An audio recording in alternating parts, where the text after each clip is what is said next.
final days of 2013, which means that you and I have a lot of lists. Yes. Year in review, year ahead, a lot of exciting things to talk about. One of them, which is really key, who are the big reporters, journalists to watch in 2014?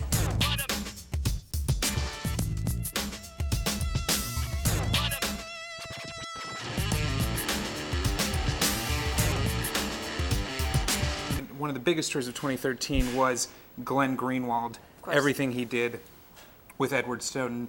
Now he has the backing of Pierre Omidyar. He's got more money than anyone could dream of. He's brought on folks like Jeremy Scahill, other folks he's worked with, Jay Rosen from NYU. I'm sure he's going to be building out a much bigger team.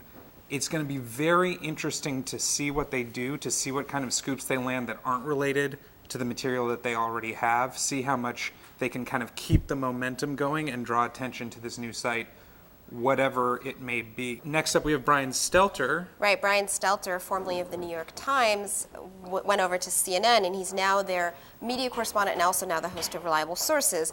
And it's going to be really interesting to see what he does at CNN, no longer in print, having this multi-platform, and also what he does with Reliable Sources, whether he can get those ratings to go back up and really make it a show that people want to watch. Right. I think especially when you talk about that time period, which is Sunday, kind of, after the morning shows, people are starting to get football in their heads, that sort of thing, or at least maybe go outside, stop watching TV, stop thinking about politics. How do you command an audience? How do you bring in the kind of community of people who care about media and get them talking about it? And also, how do you plan every week for a show like that and still do some of the, the newsy, scoopy reporting throughout the week? Right, and where do those newsy, scoopy media reportings have a place on CNN as a whole? Right, absolutely.